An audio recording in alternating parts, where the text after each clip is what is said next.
I am thrilled to have all of you here this afternoon.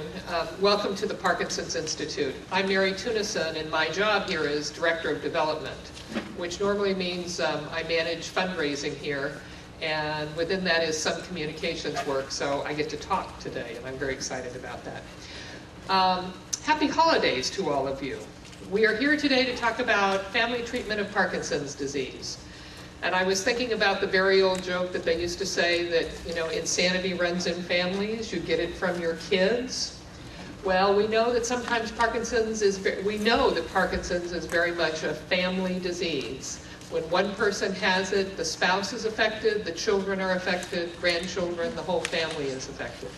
And we're here to talk about ways to make that better. I'm really thrilled to introduce Tessa Tentescher, Dr. Tessa, who is the CEO and co-founder of Living Well.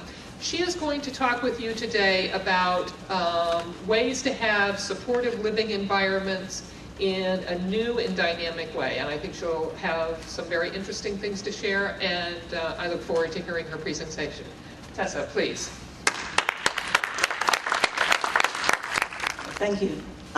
One of the things that happens with me is that when I talk, particularly about things I'm excited about, I can sometimes talk too quickly. So if you see me doing that, just wave your hand or make a motion and I will slow down. I'm trainable, but I sometimes go in that direction. I'm so happy to be here today, but a little bit about us and essentially how we came to be who we are. I am a geriatric psychologist by training, and have worked for a lot of years working with mainly older adults in creating programs that support older adults to age their own way. For a number of years I spent a lot of time doing neuropsychological and psychological testing and that kind of work, but always with an interest in how to make that practical, because it's all very well, as you know, kind of getting a complicated diagnostic workup, which is great, but if you don't also get some help with what do I do with that knowledge, then it can just be overwhelming. So having spent a number of years doing this in the non-profit sphere, I realized that one of the things that was hard is that particularly when people have a CNS disorder or a movement disorder, that either things can fall very, very much onto a family member who can be trying so hard to juggle so many things with, without necessarily a lot of knowledge at the beginning. And it's tough. The other thing that can happen is that there are facilities that people can move to, some of which are marvelous, and some of which are not so marvelous. And one of the pieces that I learned fairly on in my career is that, you know, like most of us, most people, no matter what disorder you may or may not have, tend to want to live at home.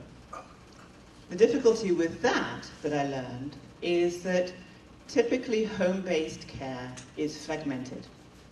There's a home care agency over here, there's somebody else helping with the finances over there, there's somebody else who's giving some advice on coordinating medications over here, there may be 5 doctors, 4 pharmacists, and goodness knows what else, and that leads to a lot of crises and leads to a lot of not great quality of life.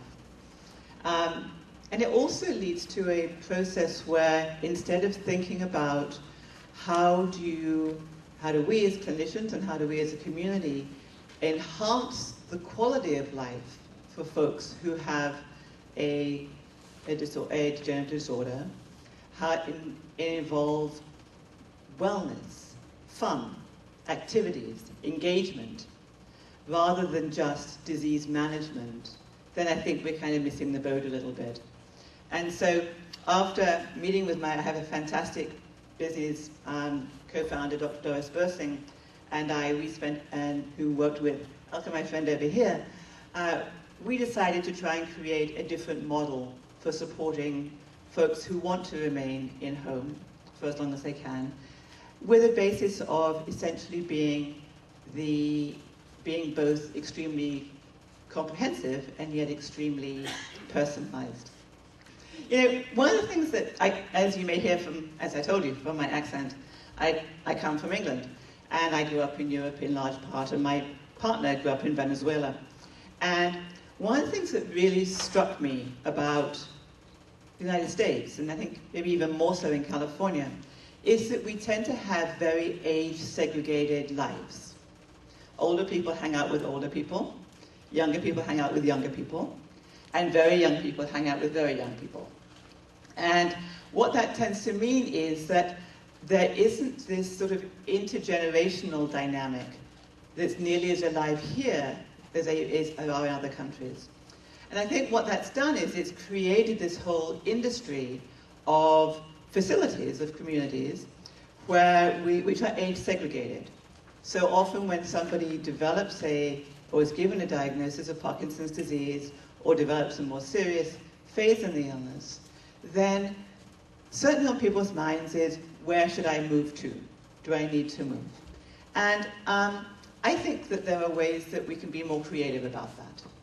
Not to say that's not all that moving is always a bad idea, but if it becomes the norm, I think there's something slightly off about that. Because not only does it create few choices for the folks who are moving there, it also takes that wealth of knowledge of those people out of the general community to be able to pass their wisdom to the next upcoming generation. So I'm hoping that one day we'll get back to things being a bit more normal. And part of the way that Living Well wants to support that is to enable a lifestyle for people to be able to live their life the way they want to live, with us helping in the background. That's essentially what we do. And that's easy to say, but it's not quite so easy to do. As I mentioned, I think at the moment there are sort of two typical choices. There are traditional home care agencies, where essentially you contact an agency, they hire somebody to come and work for you, and the more care you need, the more hours you buy. That's essentially the model of home care. Or there are a numerous amount of communities that some of which are very dynamic, but you know they are some kind of institutional living, whether like it or not. Most people don't want to leave their homes, but many homes aren't set up particularly well for people to stay in them. So it's very nice to have, there's an ARP number. Everybody says, I don't want to leave home, I want to stay in my own home. But if I used to live in San Francisco, and there, where I have 14 steps up to the front door, and I have a narrow, rickety staircase on the way up, and my bathroom was made in the Victorian times, it's not quite such a holding environment as I have in my fantasies, right? So one of the things that we do is we work on that. I'll talk about that in a moment. So, and I'm sorry this is a little bit dull, but I think you can figure it out. Is that when we were thinking about Living Well, we thought, okay, so what are the kind of key tenets that can help support somebody in this holistic way? And everybody talks about, in my world, everybody talks about being holistic, personalized, the best in class, etc., etc. But we kind of broke it down. And what we have is our desire is to give choice, to people to age the way they want to age. Not my business how you want to age, it's your choice. And equally, to give peace of mind to family members. Those are our two main wishes. And to do that, what we have are basically 5 pillars. And we think it's a bit grandiose, but we think about it as a bit like the Parthenon, here we go. Let's try and see what are the things we can do to hold this up. And starting from the left, what we're talking about is that home safety that I mentioned earlier.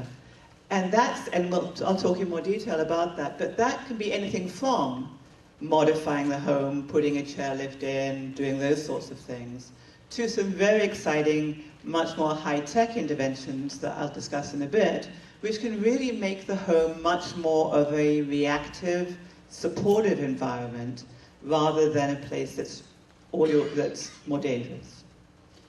Also, in terms of home safety, what you need there is, obviously you need to make sure there are kind of emergency response systems. You just want to have your home to be safe. Similarly, another piece on this, we call it the physician side, is medicine. You need really good medicine. And that medicine has to be integrated. And, I mean, I'm curious, how many people here see more than 3 physicians? 1, 2, 3. Okay. How many people take more than 4 medications? Okay, that's a smaller number than most. Well, in general, in the United States, by the time you are 70 years old, most people are taking about 6 different medications. And usually they're prescribed by up to a minimum of 3 different doctors. So, so what you have is you have some very complicated medical interactions that can happen that if you don't know what drugs affecting what and how, then you can get yourself into serious trouble. And, we all know the difficulties of dosing with Sinemet, for example, and how to really titrate those dosing. But the same is true when you have multiple meds. So one of the things we did at Living Well is that we have a team of doctors, and we have nurses, and we have physical therapists, etc., and dietitians and pharmacists who really kind of help to pull that together. And kind of in the old-fashioned sense of it, we thought that, also when you're feeling kind of sick, many people start to feel sick on Friday afternoon. And Friday afternoon is the one time you can possibly get into Kaiser. And so what a lot of us do is we put it off until Monday or Tuesday, saying, well, I'll see if I get better, I'll see how it goes. Well, Monday or Tuesday can be a long way off, so what we do is we have doctors who will come and do home visits, or that you can call up and say, is this an emergency or not? Do I have to worry? Just to try and support that out. So then I mentioned also that, it's all very well talking about how do I keep myself safe, what medicine should I take, what doctor should I see? All those things are incredibly important. But if there isn't the piece that's about what makes me want to wake up in the morning, what makes me laugh, what makes me have joy, what tickles my fancy, what makes me feel connected, what makes me feel valuable. If we don't have those pieces in our lives, none of us do well. And one of the defining things, whether it's a young child, an older person, someone in between, that if we don't have some sense of joy, some passion, then we don't actually thrive as well, and our brains don't thrive as well either. So I'm sure you know a lot about what they call cognitive stimulation, whether it's in crossword puzzles or whatever, but it's about making your brain work in a way that's kind of both stretching, but also not so difficult that it's miserable. And along those lines, one of the funny things is that we all like doing things that we're good at. So one of the best things they say that you can do if you're trying to really stimulate your brain is to do something you're not good at. So most of us who have been kind of sporty and jockey will try and continue to be sporty and jockey. Those of us who have always been good at crossword puzzles may continue to do the crossword puzzles by inclination because it comes easier, right? Now, that's fine, nothing wrong with that. It goes with enjoying ourselves. But if you want something that's really difficult and really much more likely to help you, you want to take on something that's a bit more alien to you. And my husband is also English. And us Brits were famous for having no facility for languages. None. We have the world's worst accents when it comes to speaking a foreign language. And he's in the middle of learning Spanish. And I have to tell you, the noises that come out of his mouth amaze me. But it's marvelous. But it really is, because it's really hard for him, is about the best thing he could do.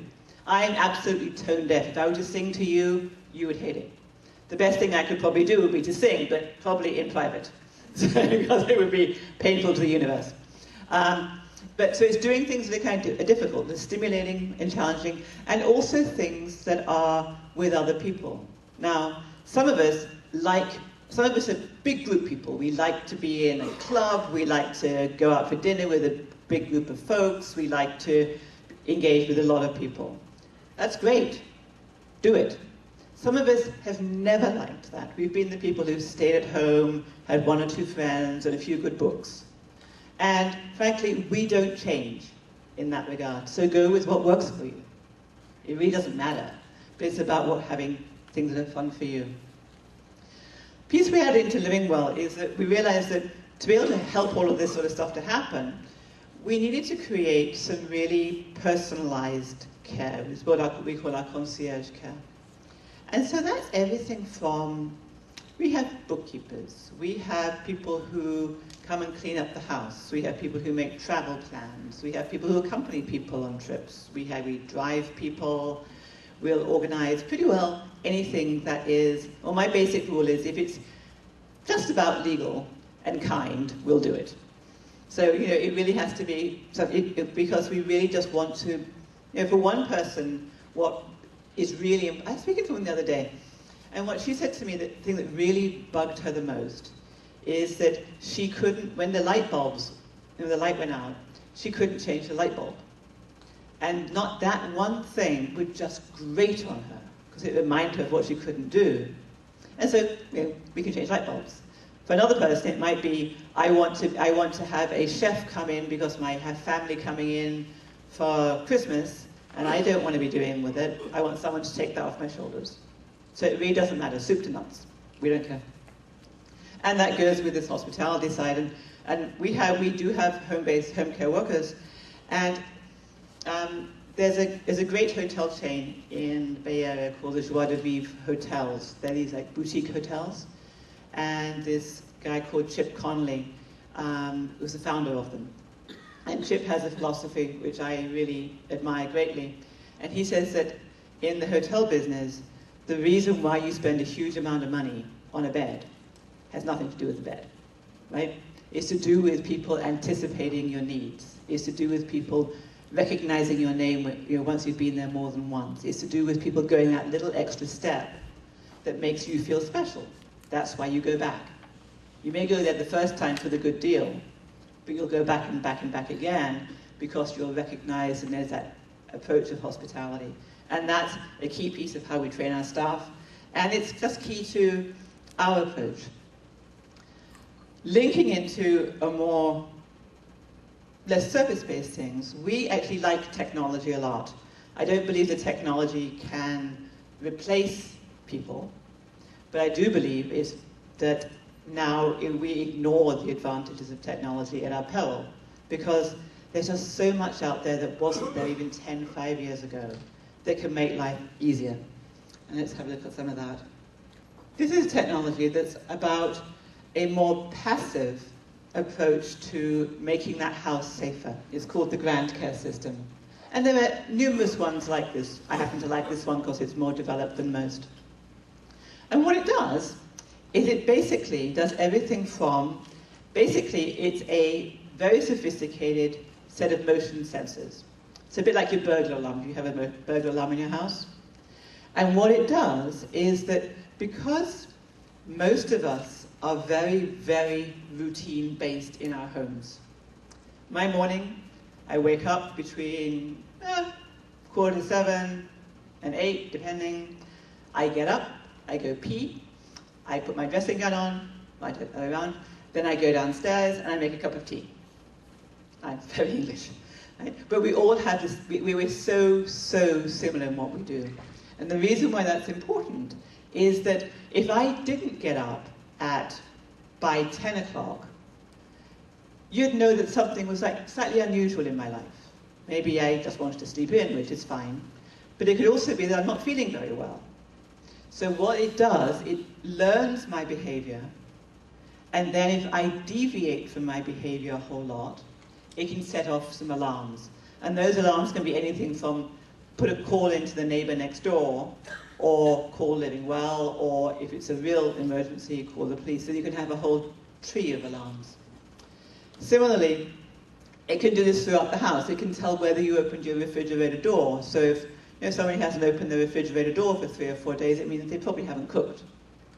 Things along those lines. So these are ways that instead of necessarily having to pay for somebody to be in the home all the time, you can actually have remote, it's not video camera, it's not kind of intruding in your privacy, but you can have some kind of remote device, set of devices, that A, are much cheaper, and B, keep an eye on you. And then you can also have them set in such a way that if something more serious occurs, for example, say you typically get up and go to the bathroom twice at night, and that's your normal thing. And say it normally takes you 15 minutes, 10 minutes to go to the bathroom. Well, this will learn this, and then if for some reason you get up at night, but you don't get back to bed in 25 minutes, it will set off a red hot alert because it's a big indication there's been a fall.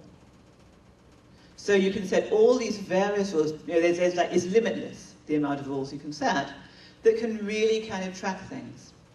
Other things that it can do is that it can connect you with your doctor, it can connect your blood pressure, your O2, your various of your vital signs, and also through video camera Skyping, can have conversations with your doctor back and forth. So it's a really nice set of devices. That it's one example of how, with some thought, with the use of technology, this wasn't invented originally for helping older people with Parkinson's be able to stay at home. It was invented as a burglar alarm. But they took that technology and changed it. Similarly, there's a device, a lot of people have kind of pendants that people wear around their neck for if you fall, so you can call for help. Well, in my experience, many people don't wear those pendants when they go to bed. And so getting up at night is the most dangerous time, and also if you happen to fall and hit your head, it's very hard to remember to hit the button to say help. So there are technology that's come actually from the computer industry that will automatically tell if you've had a fall. It actually came from laptops. When laptops drop, there's a technology in them that stops them mucking up all your programs. They took that technology, they moved it into this, and so therefore you can actually have an immediate call for help. So that's just one. The one I also want to tell you about, and which is more connected back, I was talking about necessity for connectivity and communication. There's this marvelous man, Howard Lau, who lives locally here, who I think is good friends of the Parkinson's Institute. And Howard, is an entrepreneur and is just a generally good guy and loves technology. And what he did is he created what he called care sites. And what they are they're ways that basically it's a personalized web page that is set up as an invite only. So not everybody can see it, only people you invite into your family on your web page can join. They have different levels of permission of what information they can see. So your doctor can be in it, if you have a home care person, all your family can be in it, friends in New York can be in it, friends in Buenos Aires can be in it, it doesn't matter. And you can use that to post pictures, to share information. You can use it when you have a calendar of say you have a doctor's appointment coming up, and you want to have that doctor's appointment on the calendar because someone's going to be maybe going with you, and instead of everybody in the family emailing back and forth or calling saying who's going to ride, somebody says, okay, I'm on board for that, and that task is assigned to that member. It's a really, really effective technology, and it's absolutely free. Howard created this as a passion, and the care site belongs to you. And so you can take it with you, do what you like with it, and as your environments change, it follows you around. Or you can cancel it, obviously, if you want to. But it's a totally free way of communicating. And it stops a lot of those. Remember I talked earlier about errors that happen. Somebody thinks that something's happening, or somebody thinks that medicine's been picked up, somebody thinks that the doctor's appointment's on Thursday, it happens to be on Tuesday. It stops all those droppings of the ball that cause so many of the acute hospitalizations and so much distress, basically. It's also a great way. We use it at Living Well a lot. We use it for our caregivers, and we use it to educate them, because what we say to them is that as part of our hospitality mentality, they have to learn something new about each of our members every day. And one of the ways that they can learn is that they can learn from the family. So if I have a caregiver who's just cooked this great meal, she thinks it's fantastic, but it's got carrots in it. And you hate carrots. The last thing you want is somebody a week later cooking you another great meal with a bunch of carrots in them. Right? So she would then post this information on the care site saying, I learned today that Tessa hates carrots. And I would hope that we never ever cook you carrots again. Does that make sense? It's lovely. And I have to tell you, I am not very tech savvy. I'm the laughing stock of my company. Because we're kind of high-tech, high-touch, and I'm all touch, and my partner's all tech. And I'm like, okay, can you please make my PowerPoint work? But it's so easy. It is so easy. It's so intuitive. If you have an iPad or anything like that, you can do it on that. It's just a breeze. It's really, really lovely. And, and it keeps you connected. There's a bazillion different technologies for medication reminders. Does anybody use any of the technology interventions reminding you to take your meds? Has anybody seen any? There are dozens of them. Some have pill bottles that have green and blue lights on them that will flash if you don't take them. Some, this is probably one of the story about falling in love with technology without really learning enough about it. I came across Emma, which is basically comes from the hospital system where they do unit dosing of medication, so one pill at a time. I bought this thing, and unfortunately it was on Pennsylvania, and so the guy says, it's marvelous, and I got the first use of it. It's used by America, the armed forces a lot for troops coming back from the war, and I got the first home care license for it, and I was so excited. I was like, yes, I scored, I got technological. In he arrived, and this whopping great big box, about the size of this damn thing, showed up in my living room. Oh no. How on earth am I going to make this ever go into somebody's home, right? And it whirred and clicked. It was like the time, in Doctor Who, the TARDIS, it was like that. It was just like, oh my gosh. But it's now in my garage, and if anyone would like a dinosaur, you're very welcome to it. So this is but I'm teasing it, but for some people who have very, very, very complicated medication regimens, it's probably a good thing. But I'm not in love with it. Alka, could you be a favor? Then I discovered this other high-tech technology. Maybe you could put one, I put a few more, you put one each. There you go, there's a couple more here. I discovered this pharmacy that said, we have this robot that will automatically dispense medications, not into one-time pill dosing, but into little packages. So you have all your 9 o'clock in the morning medications together, all your noontime medications together. And all you have to do is open the package, and in those packages, I think they're M&Ms that are in there, so they're not real drugs. But it'll tell you what the packages are, what the medicines are, and it's as easy peasy to use. Right? They deliver them. They know when you've run out. They send them to your house. You don't have to think about it. They bill your insurance. You have the same copay. And what do you know? You're not going to the pharmacy. You're not making mistakes. And you're not having to open the bottles all the time and be screamed at by things that have like bleeping lights. And this is super, super high tech. On the receiving end, it's super, super low tech, right? It's an M&M package. But these are the sorts of things that we can use now to really make our lives easier.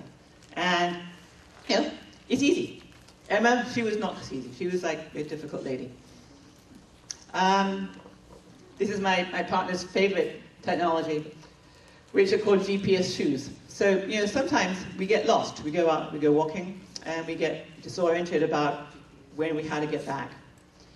So what they did is they took a GPS monitor, and they put them in your shoes. And they feel quite, they have some quite stylish ones now. This finally came out of England. And what this allows, and basically also as you're walking, one aspect of the walking makes the battery work, so it charges itself. So it's really clever. And so basically that means that not only were you to be out walking and get lost, someone would know where you were, but also, frankly, it's much easier than having to remember to carry your cell phone or something like that. Many of us don't remember to have our jackets on us, but we always go out in our shoes. So GPS shoes are another thing. Again, the technology has been used 100 times before. It's in our phones. So I think that my last point is just to say that there's a ton of technologies. You mix technologies in with really good personalized care, and then you can create environments that people can thrive in. And I think that's a challenge that we're all aiming towards.